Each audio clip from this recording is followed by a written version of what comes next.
എക്കാലത്തെയും ഏറ്റവും വലിയ ഹിറ്റുകളിലൊന്നാണ് മോഹൻലാൽ നായകനായി എത്തിയ ദൃശ്യം. ജിത്തു ജോസഫിന്റെ സംവിധാനത്തിൽ എത്തിയ ചിത്രം അതുവരെ മലയാള സിനിമ കണ്ട ദൃശ്യാവിഷ്കാരത്തിൽ നിന്നും ഏറെ വ്യത്യസ്തമായ അനുഭവമായിരുന്നു പ്രേക്ഷകന് സമ്മാനിച്ചത്. ഒടുവിൽ മലയാളത്തിലെ ആദ്യ 50 കോടി ക്ലബ്ബ് ചിത്രമെന്ന ഗാദിയും ദൃശ്യം സ്വന്തമാക്കിയിരുന്നു. പിന്നീട് വന്ന ദൃശ്യം 2-നും അതേ സ്വീകാര്യത തന്നെയാണ് ലഭിച്ചിരുന്നത്. കേരളത്തിൽ വൻ ഹിറ്റായി മാറിയ ചിത്രം ഹിന്ദി, കന്നഡ, തെലുങ്ക്, തമിഴ്, സിംഹള, ചൈനീസ് തുടങ്ങിയ ഭാഷകളിലേക്കും റീമേക്ക് ചെയ്യപ്പെട്ടു. അവിടങ്ങളിലും ചിത്രം ഹിറ്റ്. ഇപ്പോഴിതാ ദൃശ്യം ഹോളിവുഡിലേക്ക് റീമേക്ക് ചെയ്യുന്നുവെന്ന റിപ്പോർട്ടുകളാണ് സോഷ്യൽ മീഡിയയിൽ നിറഞ്ഞു നിൽക്കുന്നത്. ഹോളിവുഡിലേക്ക് റീമേക്ക് ചെയ്യപ്പെടുന്ന ആദ്യ മലയാള സിനിമ ആകാൻ ദൃശ്യം തയ്യാറെടുക്കുന്നു എന്നാണ് പ്രമുഖ മാധ്യമമായ വെറൈറ്റി റിപ്പോർട്ട് ചെയ്യുന്നത്.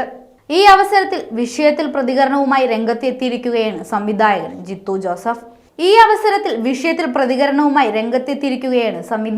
ജിത്തു ജോസഫ്.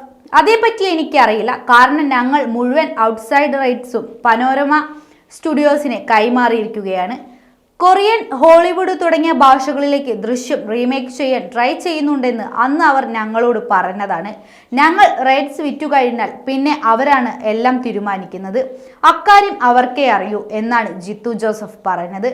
ലോകമെമ്പാടുമുള്ള പ്രേക്ഷകർക്കൊപ്പം ദൃശ്യം ആഘോഷിക്കാൻ ആഗ്രഹിക്കുന്നുവെന്നും കൊറിയയ്ക്കും ഹോളിവുഡിനു ശേഷം അടുത്ത 5-3 വർഷത്തിനുള്ളിൽ 10 രാജ്യങ്ങളിലേക്ക് ദൃശ്യം വ്യാപിപ്പിക്കുക എന്നതാണ് താങ്കളുടെ ദൗത്യമെന്നും പനോരമയുടെ ചെയർമാനും MD-യുമായ കുമാർ മക്പഥക് വെറൈറ്റിയോട് പറഞ്ഞു.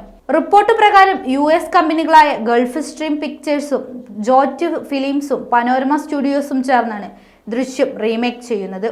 2013-ലാണ് മോഹൻലാലിനെ നായകനാക്കി ജിത്തു ജോസഫ് സംവിധാനം ചെയ്ത് ദൃശ്യം റിലീസ് ചെയ്തത്. ജോർജ് കുട്ടി എന്ന കഥാപാത്രത്തെയാണ് മോഹൻലാൽ അവതരിപ്പിച്ചത്. ഇയാളും ഭാര്യയും 2 കുട്ടികളും അടങ്ങുന്ന കുടുംബത്തിലേക്ക് അപ്രതീക്ഷിതമായി ഒരാൾ കടന്നു വരികയും പിന്നീട് നടക്കുന്ന സംഭവവികാസങ്ങളുമാണ് ചിത്രത്തിന്റെ പ്രമേയം.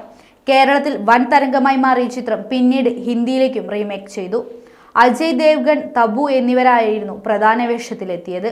പിന്നീട് കന്നഡ, തെലുങ്ക്, സിംഹള, ചൈനീസ് തുടങ്ങിയ ഭാഷകളിലേക്കും ചിത്രം റീമേക്ക് ചെയ്യപ്പെട്ടു.